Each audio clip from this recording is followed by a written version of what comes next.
What is going on, everybody? And in this video we will be taking a look at the Mazda MX-5 Miata and a Spearhog ED, which is honestly a pretty cool looking car. It's definitely on the different side. Obviously it's already heavily customized there by looking at it. If you're wondering how to get this car, you do need to buy the Motorpass there. This is a level 1 vehicle. Well, so once you buy the Motorpass, you instantly unlock this thing and you're welcome to drive it around and race it and all that. Anyway, let's go take a look and see if this thing has any customization. So as you all see here, basically the car is honestly pretty customized for the most part by looking at it. It's got lights on the top, side fenders, but you can change the color on it if you would like. And you can also remove the livery on the car if you want to as well. So honestly, the car looks pretty awesome. I kind of like the detail in it that they did. Looks pretty cool there. So there's no visual part upgrades, but you can also add vanity items and stuff to it if you would like. So I might as well throw on some off-road tires here to the vehicle, and it's bouncing all over the place when you change the tires there. Some of the other cars also went into the ground as well, which was pretty funny before.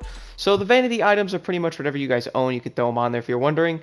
But overall, that's pretty much it with that. There's not too much that can be done to the vehicle, mainly because it's honestly already heavily customized. But why don't we go drive it a little bit and then do a race test with it and see how it drives compared to the other rally raid vehicles. I'm interested because you would think this car might actually do kind of good, but it also might not, so let's go see.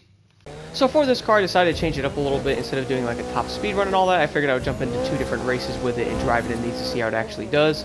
So far overall, obviously, it's going to be different than a lot of the other rally raid vehicles, I guess, for that matter.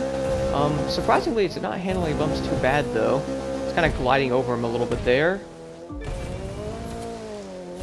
See how this thing does with speed now. So it looks like it's having some issues getting the speed higher in there, hitting the bumps and all that. Definitely might be a bit of an issue if you're racing it. So this thing looks in first person. Obviously very similar to the other NA because, well, it's the same cars with kit. Obviously not the correct way to do that area there, but nonetheless it still did it pretty well. So far the car doesn't seem bad. It's just it does seem like it might be lacking in speed a little bit compared to other rally raid vehicles, but also it seems pretty similar to the other ones as well. The nitrous kind of makes this thing go flying in the air, which is kind of funny. Handling seems very, very good on it with this build. I just threw a random build on here that I normally use on a lot of the other cars, and it seems like it's taking it pretty well.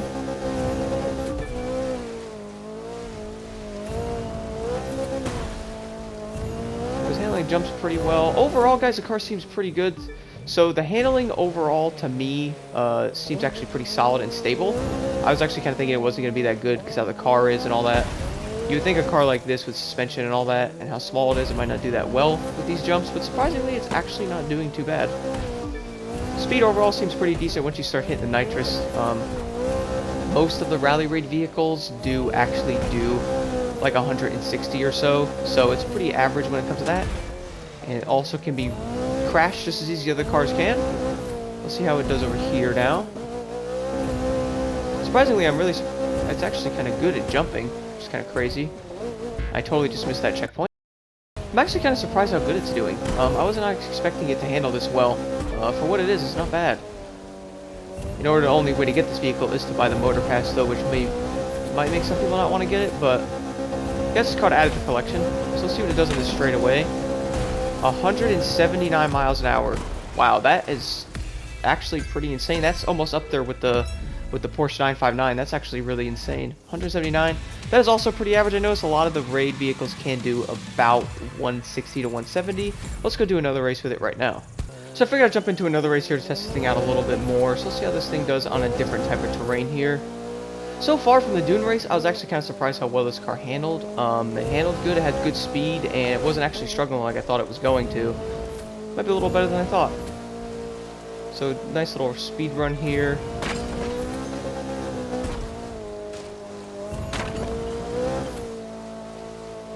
So it seems like overall the car actually can handle its speed pretty well. It doesn't look like it's struggling too hard like some cars do. I went the wrong route there, but no biggie.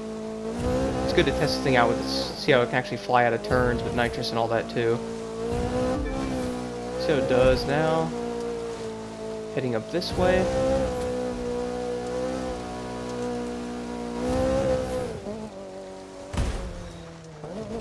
I'm pretty much going all the wrong routes right now on purpose.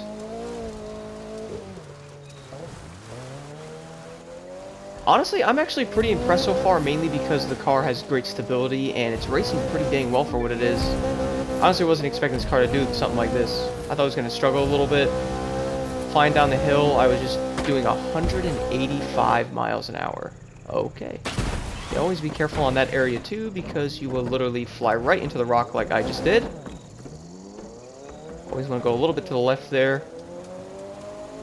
185 miles an hour. Wow, that's actually pretty insane. I might need to test out some of the other rally raid vehicles that are on top and see how they actually compare to this car now with speed.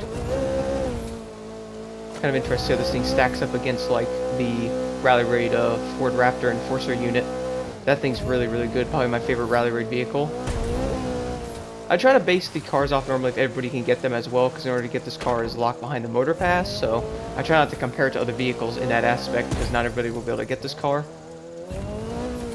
Or some people might not even want to buy the Motorpass, maybe they don't see interest in it, or the cars aren't that good to them, which is completely understandable. Overall, this car is actually pretty cool, though. I'm not going to lie, I kind of like it. It's kind of entertaining to drive, it sounds pretty cool. Let's go back in first person here. I would say most of the rally raid vehicles are probably on the same design, I guess, so to speak. I would say most of them like have the same, not on the same platform as every other vehicle, but probably similar to each other in how they handle and all that. I could definitely see it with this car a little bit. Honestly, pretty surprising. The car is actually pretty dang good, guys. I'm now going to show you the settings I'm running on this car, which I definitely recommend trying out because it seems like it's handling very well with them, and this thing is quick, and to my shock, it's actually pretty dang good. And here are my settings on the Mazda MX-5 Miata NA Spearhog ED.